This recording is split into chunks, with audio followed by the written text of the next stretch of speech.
الحمد للہ وکفا وسلام علی عبادہ الذین اصطفى اما بعد اللہم صلی علی محمد وعلی آل محمد کما صلیت علی ابراہیم وعلی آل ابراہیم انک حمید مجید اللہم بارک علی محمد وعلی آل محمد کما بارکت علی ابراہیم وعلی آل ابراہیم انک حمید مجید۔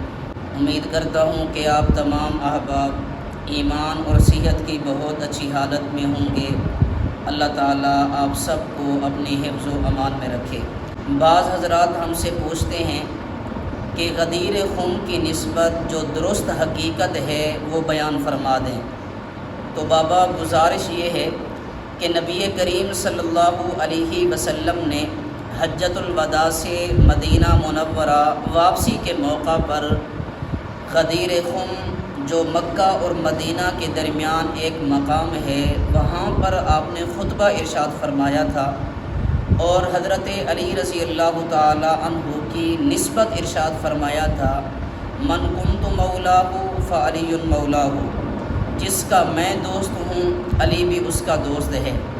اس کا پس منظر یہ تھا کہ حجۃ الوداع سے پہلے اللہ کے رسول صلی اللہ علیہ وسلم نے حضرت علی رضی اللہ تعالی عنہ کو یمن کی طرف والی اور عامل بنا کر بھیجا کہ وہاں کے محصولات وغیرہ وصول کر کے ان کی تقسیم اور بیت المال کے حصے کی ادائیگی کے فوراً بعد وہ حضور صلی اللہ علیہ وسلم کے پاس حج کے لیے پہنچے۔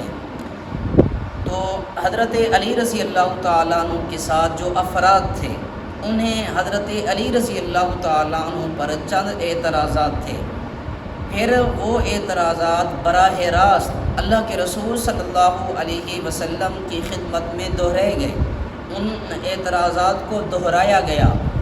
تو اللہ کے رسول صلی اللہ علیہ وسلم نے حضرت علی رضی اللہ تعالیٰ عنہ کی تصویب فرمائی، بلکہ یہ ارشاد فرمایا کہ حضرت علی کا حق اس سے بھی زیادہ تھا۔ دیکھیں، اب ایک کلاس ہو، کلاس کے اندر جب ایک امیر ہوتا ہے تو طلباء کو امیر سے کچھ تحفظات ہوتے ہیں، تھوڑی بہت شکایتیں ہوتی ہیں، اعتراضات ہوتے ہیں۔ تو حضرت علی رضی اللہ تعالیٰ عنہ پر بھی انہیں کچھ اعتراضات تھے۔ اب ان کے جوابات دینے کے طریقے دو ہوتے ہیں، یا تو بسا اوقات انسان ایک ایک سوال کا جواب دے، ایک ایک اعتراض کا جواب دے۔ دوسرا ایک طریقہ یہ ہوتا ہے کہ کوئی بندہ ایک ایسا اصول اور قاعدہ بیان فرما دے کہ اس کے بعد وہ سارے اعتراضات خود بخود ختم ہو جائیں۔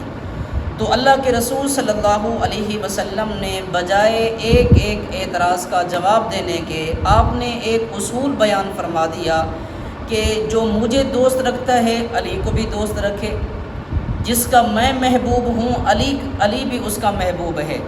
تو آپ نے جب یہ خطبہ ارشاد فرمایا تو جن کے دل میں حضرت علی رضی اللہ تعالیٰ عنہ کے بارے میں قدورت تھی تو وہ خود بخود ختم ہو گئی۔ وہ خود فرماتے ہیں کہ اللہ کے رسول کے اس ارشاد کے بعد ہمارے دل میں حضرت علی رضی اللہ تعالیٰ عنہ محبوب ہو گئے، حضرت علی کی محبت ہمارے دل میں راسخ ہو گئی۔ اللہ کے رسول نے اس موقع پر حضرت علی سے محبت کا حکم دیا، حضرت علی سے محبت کا حکم دیا اور حضرت علی رضی اللہ تعالیٰ عنہ کے بارے میں دل میں نفرت میل کچیل رکھنے سے منع فرمایا۔ پھر وہ خود ارشاد فرماتے ہیں کہ ہمیں اللہ کے رسول کے اس ارشاد کے بعد ہمارے دل حضرت علی رضی اللہ تعالیٰ عنہ کی محبت سے بھر گئے، حضرت علی ہمارے محبوب ہو گئے۔ تو اللہ کے رسول نے اس موقع پر حضرت علی کی محبت کا حکم دیا ہے۔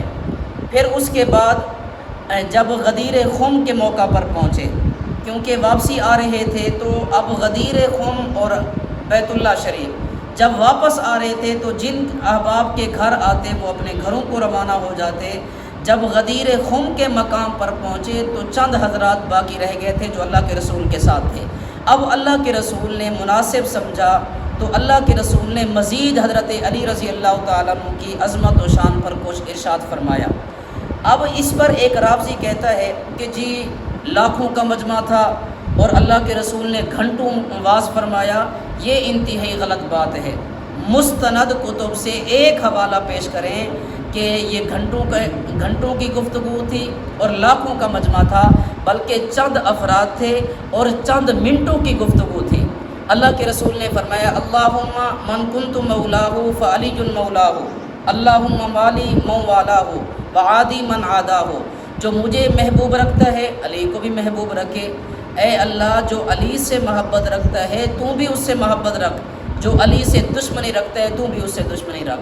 تو بہرحال اس موقع پر اللہ کے رسول نے پوری امت کو یہ پیغام دیا کہ حضرت علی سے محبت کرنی چاہیے۔